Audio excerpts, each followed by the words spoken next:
Voltamos com Falando Sério, hoje recebendo o psicanalista Guilherme Moraleida. Guilherme, vamos falar um pouco mais especificamente sobre as atividades desenvolvidas pela Casa Psi. Falamos no primeiro bloco sobre o cinema comentado. Sim.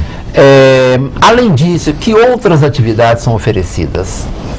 Bem, semestralmente a gente oferta algumas atividades que partem, vamos dizer, dos profissionais que estão ali trabalhando. Hoje sou eu e a psicopedagoga Aline Barbosa. Dentro da experiência que a gente tem, seja ela na educação ou eu na clínica, em geral a partir da clínica, a gente vai desenvolvendo interesses, vamos dizer, de estudar ou reestudar determinado tema que está nos causando. Claro que isso possa ser mobilizado também por um acontecimento social, né? A gente é vasto de temas aí, né, para debater, por exemplo, a violência do mundo cotidiano, né, a sexualidade tão premente.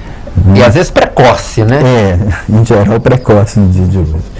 Então, causado por isso, né, e por aparecimentos da clínica, por produções que a gente nos leva além disso, por leituras, nossa, a gente oferta determinados trabalhos. Então, nesse semestre, a gente permanece com o cinema comentado, que a gente deve colocá-lo sempre como uma das atividades em todo semestre, que com a intenção de, como já foi comentado, a partir dos filmes, suscitar debates e produções teóricas, interpretativas em todos os presentes. Estamos desenvolvendo um trabalho sobre a psicopedagogia, né, porque também um campo novo de trabalho, de investigação que surge na cultura, posso dizer novo em relação a outros que estão por aí. Nos perguntando sobre o que é isso exatamente que chega, que contempla a psicologia e a pedagogia, mas com outras formas de intervenção, e com um princípio, entre aspas, uma ciência nova, uma proposta nova de trabalho, que responde pelo quê, com qual objeto, quando, e por aí vai. Um trabalho que tem um espaço aberto para que ele tome determinados rumos de acordo com as questões que também vão sendo suscitadas ali dentro, né? Então as próprias demandas vão determinando uma agenda. Por aí, as demandas, os presentes, né? E o desenvolvimento do nosso próprio trabalho, seja com debate, com os estudos, etc. Outros também, nesse sentido, nesse semestre, trabalhando na distinção exatamente entre a psicologia e a psicanálise, né? Que campos são esses, e por que quando, quais as diferenças. E tem desenvolvido um trabalho com leituras literais também da obra de Freud e dos escritos de Jacques Lacan, que foi o mais célebre psicanalista pós-Freud, né, que retomou a obra freudiana, utilizando de outros objetos da modernidade, né, de outras ciências da modernidade, tal como a topologia, a linguística, a matemática, aproximando campos para transmitir e fazer entender a própria clínica. Eu recentemente acabei de ler o livro Armadilhas da Mente, do Augusto Cury. Não sei se você gosta de lê-lo. Além de escritor, ele é médico e psicoterapeuta. E uma coisa que me chamou a atenção, ele falando sobre o suicida. Ele disse o seguinte, que o suicida não quer acabar com a vida, ele quer acabar com a dor. E o suicídio é um tabu para todo mundo. Por mais que eu, pelo menos, me coloco dessa forma, por mais que você tente entender, eu jamais vou entender o que passa na mente de um suicida. Eu gostaria que você falasse um pouco sobre isso. Bom, é uma fuga? Eu prefiro dizer assim, acho que uma das lições que se tem com Freud é de que cada caso é um caso. E quando a gente está trabalhando com o psíquico de alguém, dá para qualquer um imaginar a complexidade que é isso, né? Então, se é assim, é de uma grande seriedade, é de uma grande responsabilidade. E eu reconheço diversas colocações do Augusto Cury, embora não seja um leitor assíduo dele, mas eu prefiro pensar na singularidade do sujeito, né? Então, eu não acho que dá para dizer que o suicídio é uma fuga. Pode ser que em casos específicos sim, Mas quando o suicídio acontece, dificilmente ele acontece, vamos dizer, verticalmente, com um acontecimento que vem dentro da vida de alguém bem estruturado, bem relacionado, profissionalmente, afetivamente, né? E de que um acontecimento, por mais trágico que seja, induz esse sujeito a uma atuação dessa natureza. Pode acontecer? Acho que pode. Mas eu acho que tem história quando um sujeito comete um ato contra a própria pessoa. Se comete com o outro, também tem, mas sobretudo com ele. Isso porque, se pensar no desenvolvimento, na constituição do sujeito, né, tem todo um período, uma estruturação narcísica, principalmente, que para o sujeito se atentar contra isso, há que ter algo de uma natureza não que nasceu com ele, mas de um desenrolar, de um desenvolver. É um processo, não é um momento. De um processo. Pode ser um momento? Pode, mas o que eu estou dizendo é que não dá para responder a todos os suicídios dessa maneira, né? Existem infinitas causas, né, que tange a cada um, a realidade de cada um.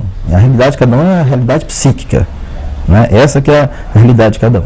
Então aí é preciso escutar, é preciso trabalhar sobre isso, né? Qual o significado que teve isso, o que foi insuportável desse sujeito nessa maneira.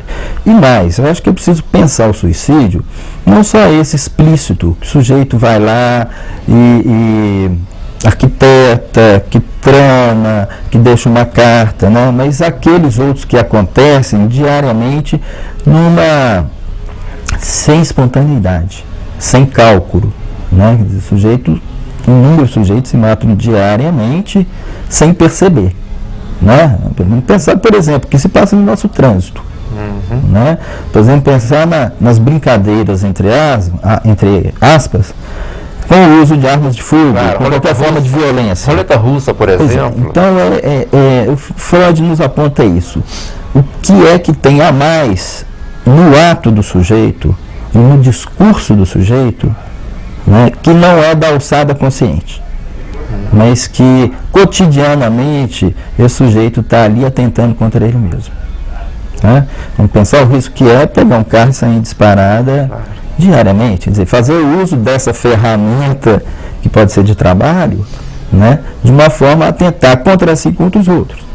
Quer dizer, há muito a que se pensar em cada caso uma forma suicida, né? E podemos pensar o que há em formas suicidas, por exemplo, o sujeito atenta contra o próprio corpo dele, mas analiticamente aquilo está direcionado a outro sujeito. Vamos pensar numa via identificatória.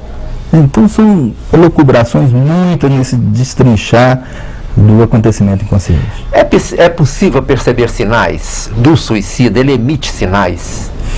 Bom, também acho que isso possa ser, eu gosto de dizer, escutado, porque eu acho que escutar o sujeito é muito mais do que ouvir, né? Você está atento a tais atitudes, por exemplo, que você está dizendo. Então, com certeza é.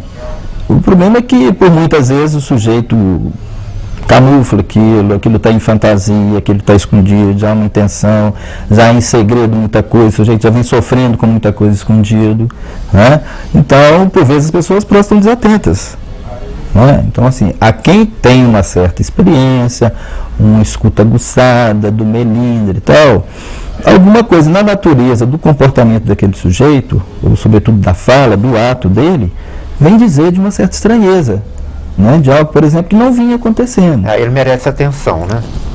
Merece atenção, merece tratamento, né? Precisa saber atenção, né? O que é que está se passando ali realmente, né?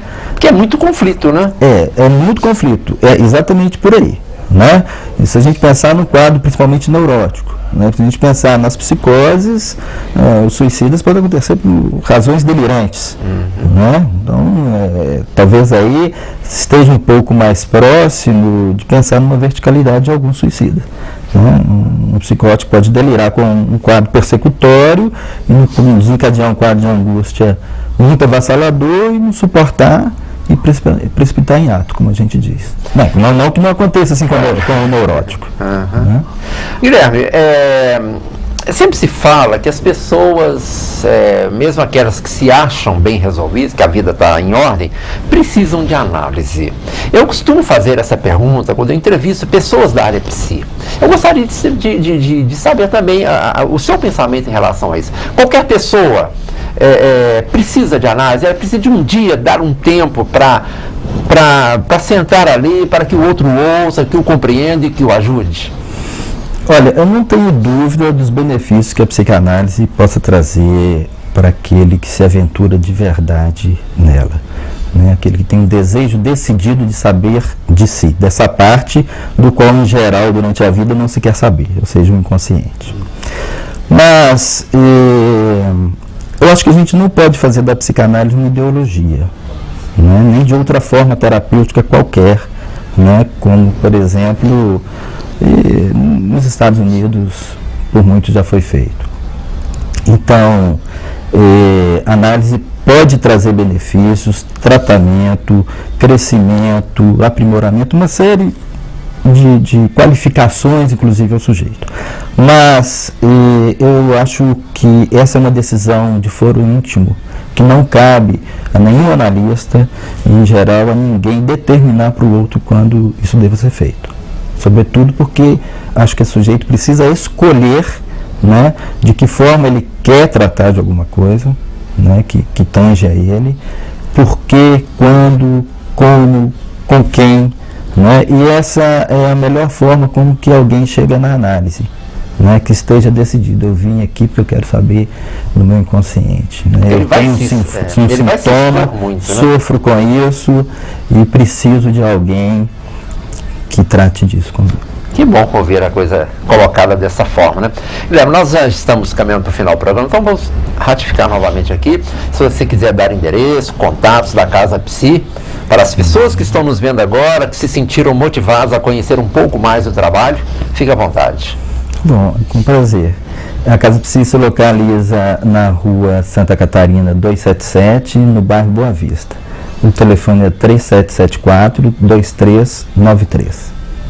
Então, muito obrigado pela sua presença e já deixamos aqui o convite, as portas abertas, sempre que tiver alguma coisa que seja de interesse geral para a comunidade de Sete Lagoas, que você possa vir aqui e nos brindar com o seu conhecimento.